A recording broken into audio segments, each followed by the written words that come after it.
CustomTacticals.com here, and today we're looking at an interesting little piece. This one is a Reese Weiland modified Emerson CQC-7 BW, and that's CQC-7B for the Tonto, and the W stands for the wave feature here.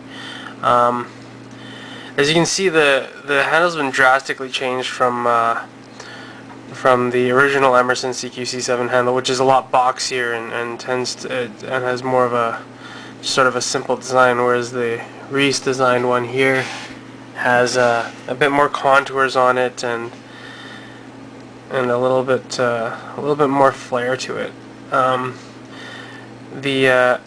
If you can take a look at it here, you'll notice that basically the entire surface of the handle has been contoured, and which is quite a contrast to Emerson's original design, which is pretty flat.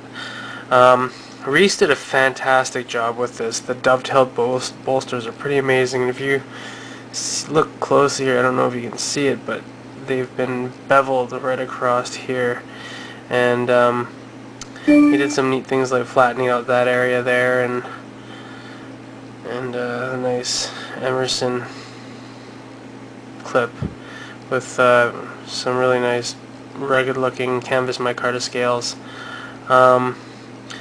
The CQC-7B is chisel ground with sort of this blasted finish on it, which is really nice.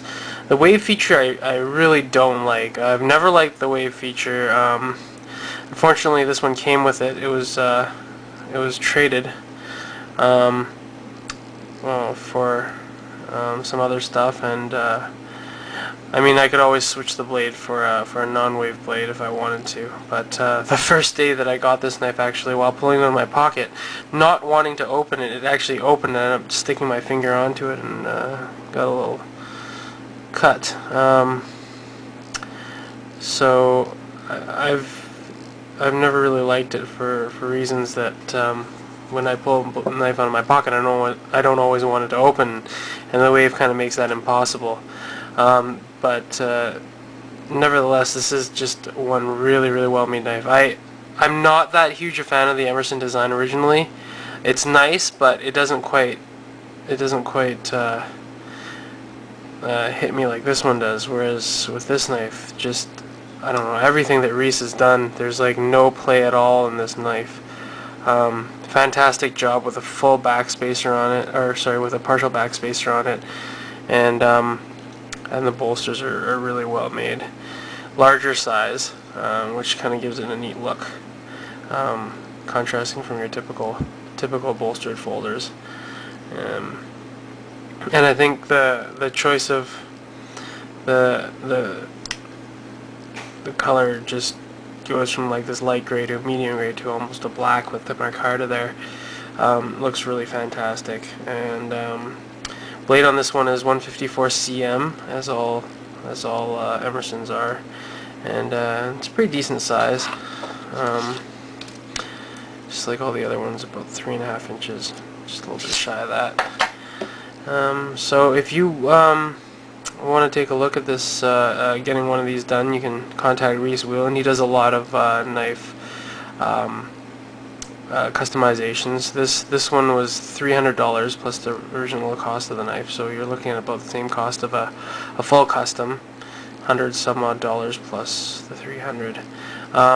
The guy that I did get this from said that it took Reese about 2 years to get it done, so there is quite a wait, but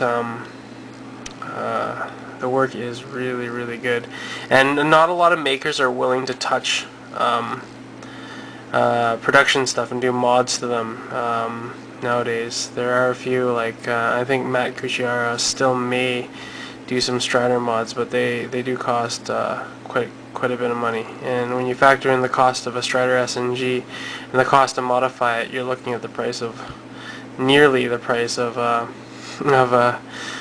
Dwayne Dwyer or Mick Strider custom. So it's not the cheapest route to go, but if you want something that you really like in the end, and and I really do like this, then it can be a viable route. So hope you enjoyed the review. See you later.